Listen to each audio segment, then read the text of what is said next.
Film मुफस्सा the lion king शुरू होने से पहले हमें द लायन किंग के शॉर्ट सीन दिखाए जाते हैं, जिसमें हम देखते हैं कि सिम्बा प्राइड लैंड का बादशाह बन चुका है और तमाम जानवरों ने उसे अपना बादशाह मान लिया है। दूसरी तरफ हमें सिम्बा की बीवी नजर आती है जो रास्ता भूल गई है और नहीं जानती कि घर कैसे वापस लौटना है। वो सिम्बा का इंतजार करती रहती है कि वो आएगा और उसे ढूंढ लेगा। इसी दौरान हम सिम्बा की बेटी क्यारा को देखते हैं। सिम्बा क्यारा से कहता है, मैं तुम्हारी माँ को ढूंढने जा रहा हूँ, तब तक तुम अपने अंकल टिमन और अंकल पुम्बा के साथ रहो। जाने से पहले सिम्बा टिमन और पुम्बा को कहता है कि वो क्यारा का ख्याल रखें। उसके बाद सिम्बा अपनी बीवी को तलाश करने निकल पड़ता है। इधर टिमन और पुम्बा क्यारा को सिम्बा और स्कारा की कहानियां सुनाने लगते हैं कि कैसे सिम्बा ने स्कारा को हराया। उसी वक्त राफिकी पहुंच जाता है और क्यारा से कहता है, आज मैं तुम्हें एक बादशाह की कहानी सुनाने आया हूं जिसका नाम मुफस्सा है। यूं राफिकी मुफस्सा की कहानी शुरू करता है। किस्सा उस जमाने से शुरू होता है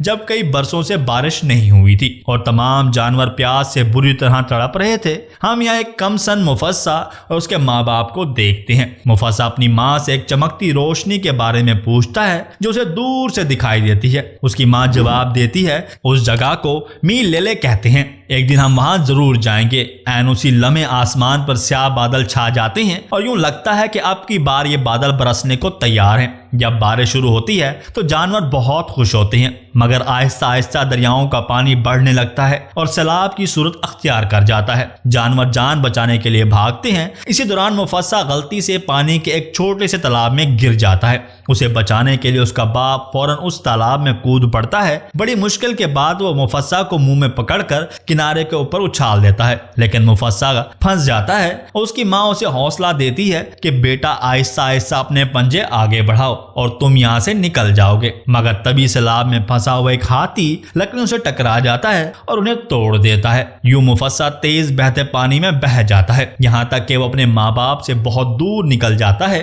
आखिरकार सैलाब मुफस्सा को एक छोटी सी झील में छोड़ देता है। उसी लम्हे एक शेर का बच्चा टाका दिखाई देता है जो मुफस्सा को देखकर चिल्लाता है, भागो मगरमच्छ आ रहे हैं। मुफस्सा किनारे की तरफ लपकता है और टाका उसे थाम लेता है। एन उसी वक्त मगरमच्छ हमला करने ही वाले होते हैं कि टाका की माँ ऐश आती है और दोनों बच्चों को मगरमच्छों से बचा लेती है। टाका अपनी माँ से कहता है, मैं मुफस्सा को अपने साथ ले जाना चाहता हूँ। ऐश जवाब देती है, तुम्हें मालूम है हमारे झुंड का कानून क्या है, हम किसी अजनबी या आवारा को अपने पास नहीं रख सकते। ये सुनकर मुफस्सा बताता है कि मैं आवारा नहीं, मैं सिर्फ रास्ता भूल गया हूँ। सलाम मुझे मेरे माँ बाप से दूर यहाँ तक बहा लाया है। ऐश फैसला करती है कि उसे साथ लेकर जाना है या नहीं। जल्दी हम उबासी से मिलते हैं जो इस प्राइड का बादशाह है। वो सख्ती से कहता है, हमारे झुंड का कानून वाज़ेह है, हम किसी आवारा को अपने साथ रहने नहीं दे सकते। मुफस्सा बहादुरी से जवाब देता है, मैं बहुत तेज दौड़ सकता हूँ, यहाँ तक कि मैं तुम्हें भी हरा सकता हूँ। यह सुनकर उबासी कहता है, अच्छा अगर ऐसा है तो तुम मेरे बेटे टाका से दौड़कर मुकाबला करो। अगर तुम जीत गए तो तुम यहाँ रह सकते हो, अगर हार गए तो फौरन यहाँ से जाना होगा। मुफस्सा ये चैलेंज कबूल कर लेता है और यूं दौड़ शुरू हो जाती है। टाका तेजी से आगे निकल जाता है और मुफस्सा पीछे रह जाता है। एक मौके पर मुफस्सा कीचड़ में गिर पड़ता है, लेकिन टाका वापस आकर उसकी मदद करता है और उसे हौसला देता है कि दौड़ जारी रखो। अगर टाका चाहता तो आसानी से जीत सकता था, मगर वो कहता है, मुझे हमेशा एक भाई चाहिए था। यूं वो आहिस्ता हो जाता है और मुफस्सा को आगे निकलने देता है। उबासी इस नतीजे से खुश नहीं होता, लेकिन टाका बेहद खुश होता है क्योंकि उसे अब एक भाई मिल गया है। मुफस्सा के आने से पहले टाका तन्हा था और उसका कोई साथी नहीं था, मगर अब मुफस्सा के आ जाने से वो दोनों अलग ना होने वाले दोस्त बन जाते हैं। हर वक्त इकट्ठा खेलते रहते हैं। इस तरह कई बरस गुजर जाते हैं और मुफस्सा और टाका एक दूसरे के साथ जवान होते जाते हैं। वो दोनों सगे भाइयों की तरह गहरा रिश्ता बना लेते हैं, लेकिन उबासी अभी भी मुफस्सा को अजनबी ही समझता है और कभी भी उसे कबूल नहीं करता।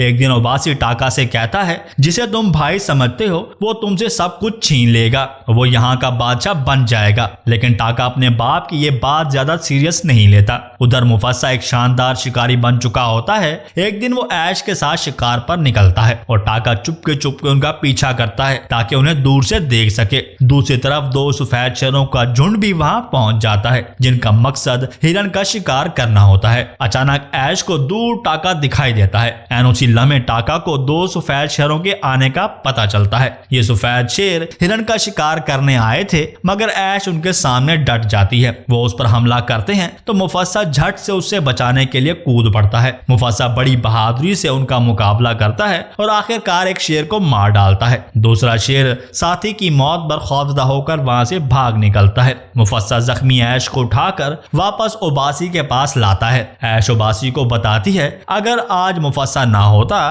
तो मैं ना बच पाती। वो सफेद शेर भूतों की तरह ताकतवर थे। यह सुनकर उबासी मुफस्सा से कहता है, तुमने मेरी बीवी की जान बचाई, मैं तुम्हारा शुक्रगुजार रहूंगा। मुफस्सा जवाब देता है, मुझे हवा के रुख से अंदाजा हुआ है कि वो शेर दोबारा अपने झुंड के साथ हमारी तरफ बढ़ रहे हैं। अगर तुम यकीन नहीं रखते तो किसी को भेजकर मालूम कर लो। सीन अब सफेद शेरों के झुंड की तरफ पलटता है, जिनकी क़यादत उनके बादशाह कायरोस के हाथ में है। इंकशाफ होता है कि जिस शेर को मुफस्सा ने मारा था वो कायरोस का बेटा था। जो दूसरा शेर वहां से भागा था वो कायरोस को बताता है कि जिसने उसके बेटे को मारा वो शायद करीबी प्राइड का शहजादा है। ये सुनकर कायरोस तैश में आ जाता है और अपने साथी शेरों को हुक्म देता है कि उस बुज़दिल शेर को मार डालो जिसने भागकर जान बचाई। इधर उबासी की तरफ से भेजा गया जासूस कायरोस के झुंड की ताकत का अंदाजा लगाकर वापस आता है और रिपोर्ट देता है कि ये शेर बहुत ताकतवर हैं। हमारे 2 शेर मिलकर भी उनमें से एक के बराबर नहीं हैं, हम उनसे नहीं लड़ सकते। ये सुनकर उबासी अपने बेटे टाका को बुलाता है और कहता है कि अगर तुम फ्यूचर में बादशाह बनना चाहते हो तो फिलहाल यहाँ से निकल जाओ, यहाँ रहोगे तो तुम्हारी जान को खतरा है। अगली सुबह ऐश टाका और मुफस्सा को समझाती है, तुम्हें उस जगह जाना होगा जहाँ रोशनी यानी मीलेले है, वहां तुम्हें महफूज और बेहतर जिंदगी मिलेगी। टाका को इस बात से अफसोस है कि वो पहले हमले के वक्त कुछ ना कर सका, मगर ऐश उसे तसल्ली देती है, तुम्हें बहादुरी दिखाने का मौका जरूर मिलेगा, लेकिन अभी तुम्हें यहाँ से निकलना होगा वरना वो तुम्हें ढूंढ निकालेंगे। कायरोस और उसका झुंड उबासी की हदूद में पहुंच जाते हैं और शेरों को घेर लेते हैं। कायरोस ललकारता है कि जहां जहां सूरज की रोशनी पड़ती है वो सब मेरा होगा। उबासी सुकून से जवाब देता है, हमें तुमसे लड़ने का कोई शौक नहीं। कायरोस गुर्राते हुए पूछता है, मुझे अपने बेटे का कातिल चाहिए, वो कहाँ है? उबासी लाइल्मी जाहिर करता है, मगर कायरोस को यकीन नहीं आता और वो अपने शेरों को हुक्म देता है कि पूरे इलाके की तलाशी लो और जिसने मेरे बेटे को मारा है उसे ढूंढ निकालो, मैं उससे बदला लेकर रहूंगा। दूसरी तरफ टाका और मुफस्सा अभी ज्यादा दूर नहीं गए थे कि उन्हें खतरे का एहसास होता है। सफेद शेरों को उनकी बू आ जाती है और वो उनका पीछा करने लगते हैं। मुफस्सा ये देखकर टाका को खबरदार करता है, वो हमारे पीछे आ गए हैं, हमें लड़ना होगा, अगर मुसलसल भागते रहे तो थक कर मारे जाएंगे। टाका जवाब देता है, हम उनसे नहीं लड़ सकते, हम यकीनन हार जाएंगे, भागना ही हमारा वाहिद रास्ता है। इतने में कायरोस खुद वहां आन पहुंचता है और वो रोते हुए कहता है, तुम में से किसने मेरे बेटे को मारा? मुफस्सा आगे बढ़कर कहता है कि मैंने तुम्हारे बेटे को मारा, टाका बेकसूर ऐसे छोड़ दो। लेकिन सफेद शेरों को अंदाजा होता है कि मुफस्सा तो एक आवारा है, जबकि टाका बादशाह का बेटा है। वो मुफस्सा पर हमला करने के बजाय टाका को निशाना बनाना शुरू करते हैं। यूं दोनों भाई जान बचाने के लिए भागते भागते एक पहाड़ी किनारे तक पहुंच जाते हैं, जहां आगे गहरी खाई और दरिया के सिवा कुछ नहीं। मजबूरन टाका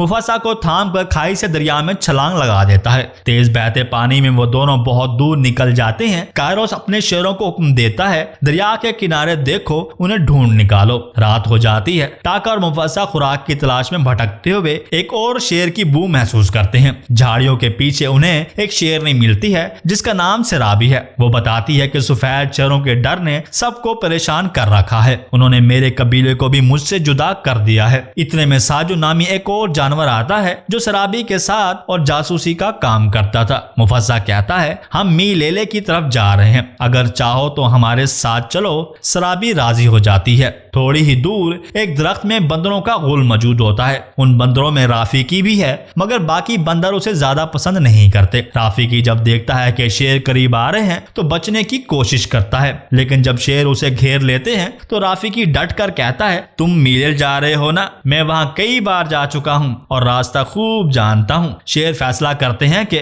उसे नुकसान ना पहुंचाएं। मुफस्सा पूछता है, क्या तुम वाकई हमें मीलेले का रास्ता दिखा सकते हो? राफिकी जवाब देता है, मेरा भाई अभी भी मीलेले में है, मैं उसी से मिलने जा रहा हूँ, मुझे रास्ता अच्छी तरह मालूम है, मैं तुम्हें वहां ले जा सकता हूँ। असल में राफिकी अपने भाई के बारे में झूठ बोल रहा होता है, लेकिन वो मीलेले का रास्ता वाकई जानता है। अगली सुबह जब सब थोड़ी देर के लिए आराम करते हैं तो शराबी को खतरे की बू आती है। वो कहती है, सफेद शेर अब भी हमारा पीछा कर रहे हैं, हमें फौरन यहाँ से निकलना होगा। वो अपना सफर दोबारा शुरू करते हैं तो टाका कहता है, मुझे लगता है मैं शराबी को पसंद करने लगा हूँ, वो बहुत बहादुर और समझदार है, जब वो आस पास होती है तो मैं सब कुछ भूल जाता हूँ, मगर मुझे समझ नहीं आ रहा कि उससे बात कैसे करूँ। मुफस्सा मुस्कुरा कर कहता है, जब वो अभी पास से गुजरी तो मुझे उससे फूलों जैसी खुशबू आई, शायद वो किसी ऐसे इलाके से आई है जहाँ फूल ही फूल हो, तुम यही बात करके उससे बात शुरू कर लो। टाका शराबी के पास जाता है और डरते हुए कहता है, मुझे तुमसे बहुत अच्छी खुशबू आती है, बिल्कुल बहार में खुलते हुए फूलों जैसी, ये बड़ी ही खूबसूरत खुशबू है।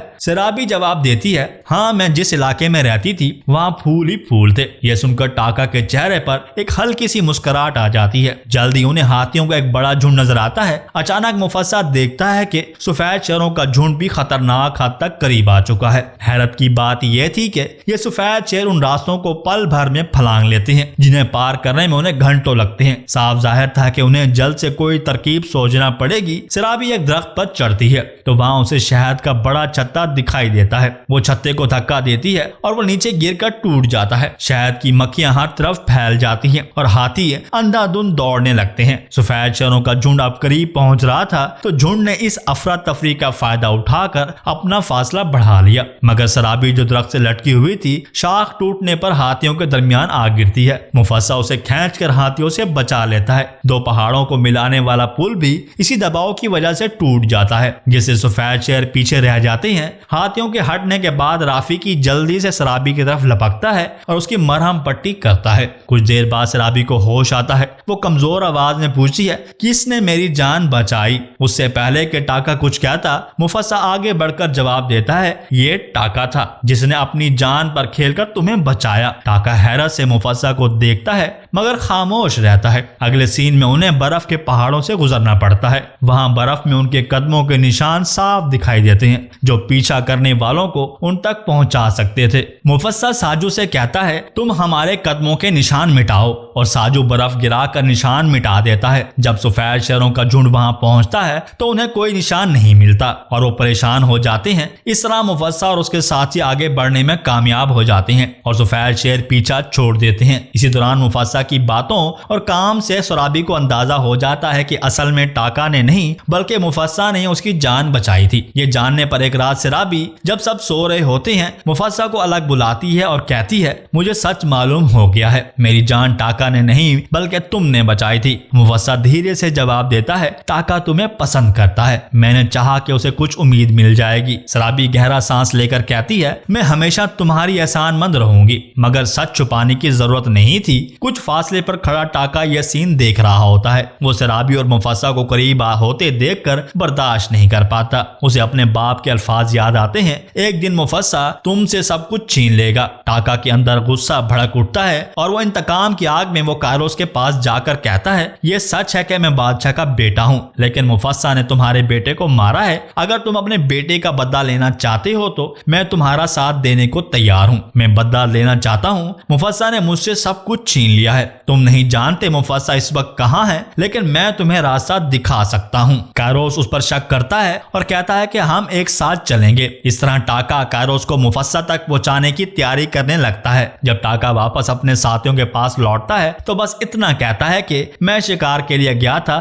مگر مجھے کچھ ملا ہی نہیں۔ کچھ پہاڑ پار کرنے کے بعد یہ گروپ آخر کار میلیل تک پہنچ جاتا ہے۔ ابھی مفسا اس سین کی خوبصورتی میں کھویا ہی ہوتا ہے کہ اچانک کائروس وہاں آن پہنچتا ہے۔ اسے دیکھ کر سب جانور خوفزدہ ہو جاتے ہیں۔ مفسا کو سمجھ نہیں آتی کہ کائروس یہاں تک کیسے پہنچا۔ تبھی ٹاکا نمودار ہوتا ہے اور مفسا کو پتا چل جاتا ہے کہ یہ سب ٹاکا کی وجہ سے ہوا ہے۔ اب کائروس اپنے بیٹے کا بدلہ لینے کے لیے مفسا پر حملہ کر دیتا ہے۔ مفسا اسے پہاڑ کے اوپر کی طرف لے جاتا ہے اور ایک زوردار جھٹکے سے اسے گرا دیتا ہے۔ اس سے مفسا کو تھوڑا وقت مل جاتا ہے اور وہ باقی جانوروں کے پاس آ کر وہ انہیں کہتا ہے اگر تم آج میرے ساتھ نہ کھڑے ہوئے تو یاد رکھو کہ کل یہ شیر تمہارے بچوں کو کھا جائیں گے۔ ابھی بھی وقت ہے، تم کمزور نہیں ہو، اکٹھے ہو جاؤ تو تم انہیں بھگا سکتے ہو۔ سب جانور ساتھ دینے کے لیے مان جاتے ہیں۔ کائروس کو بس مفسا سے بدلہ لینا تھا۔ وہ دوبارہ مفسا پر ٹوٹ پڑتا ہے۔ نظر آتا ہے کہ مفسا کائروس کا مقابلہ کرنے کے لیے کافی طاقتور نہیں ہے کیونکہ کائروس بہت پاورفل ہے۔ وہ مسلسل مفسا کو زخمی کرتا جاتا ہے اور مفسا گر پڑتا ہے۔ ٹاکا کافی دیر سے یہ سب دیکھ رہا ہوتا ہے۔ اسے مفسا کے ساتھ اپنی دوستی اور وقت یاد آ جاتا ہے۔ آخر کار وہ مفسا کو بچانے کے لیے درمیان میں کود پڑتا ہے اور وہ جلدی زخمی ہو جاتا ہے۔ وہ کہتا ہے اسے مت مارو اور اسے چھوڑ دو، مگر کائروس کو صرف اپنے بیٹے کا بدلہ چاہیے ہوتا ہے۔ یوں ٹاکا اور مفسا دونوں مل کر اس کا مقابلہ کرنے لگتے ہیں۔ اسی دوران رافیقی کو محسوس ہوتا ہے کہ زمین اچانک ہلنے لگی ہے اور پھر زمین پھٹنے لگتی ہے اور کچھ حصہ بیٹھنے لگتا ہے جس کی وجہ سے کائروس اور مفسا دونوں سمندر میں گر جاتے ہیں۔ مفسا دیکھتا ہے کہ اوپر سے ایک بڑا پتھر ان کی طرف آ رہا ہے تو وہ موقع سے فائدہ اٹھا کر کائروس کو دھکا دے دیتا ہے۔ یوں وہ پتھر کائروس کے اوپر گر کر اسے کچل ڈالتا ہے۔ اس کے بعد ٹاکا مفسا کو پانی سے نکالنے میں کامیاب ہو جاتا ہے۔ کائروس کے مارے جانے کے بعد تمام جانور خوشی سے مفسا کو اپنا کنگ مان لیتے ہیں۔ اب مفسا کی گمشدہ ماں سے اس کی ملاقات ہوتی ہے۔ وہ اسے نام سے پکارتی ہے اور وہ پہچان لیتی ہے کہ یہ اس کا بیٹا ہے۔ مفسا کو یہ بھی پتا چلتا ہے کہ اس کا باپ اس دنیا میں نہیں رہا، جس پر اسے شدید دکھ ہوتا ہے۔ کچھ ٹائم کے بعد ٹاکا مفسا کے پاس آتا ہے اور اپنی تمام غلطیوں کی معافی مانگتا ہے۔ باقی جانور چاہتے ہیں کہ ٹاکا کو دھوکہ دینے پر قبیلے سے نکال دیا جائے، مگر مفسا اعلان کرتا ہے جب تک میں بادشاہ ہوں میرا بھائی یہیں رہے گا۔ ساتھ ہی مفسا ٹاکا سے کہتا ہے لیکن آپ کے بعد میرا نام اپنی زبان پر نہ لانا۔ یہ سن کر ٹاکا جواب دیتا ہے ٹھیک ہے، آج سے مجھے اسکارا کہہ کر پکارو۔ اس طرح مفسا بادشاہ بن جاتا ہے، جبکہ اسکارا یعنی ٹاکا پہاڑوں کے پیچھے گمنامی کی زندگی اختیار کر لیتا ہے۔ آخر کار رافیقی کی پوری کہانی یہاں ختم ہوتی ہے اور پتہ چلتا ہے یہ کہانی وہ کیارا کو سنا رہا تھا۔ کہانی ختم ہوتے ہی ہم دیکھتے ہیں کہ سمبا واپس آ چکا ہے اور کیارا کی ماں کو بھی ساتھ لے آیا ہے۔ کیارا کو معلوم ہوتا ہے کہ اس کا ایک بھائی بھی ہے۔ وہ اپنے بھائی سے کہتی ہے چلو میں تمہیں کہانی سناتی ہوں، اور یوں یہ کہانی اپنے اینڈ کو پہنچ جاتی ہے۔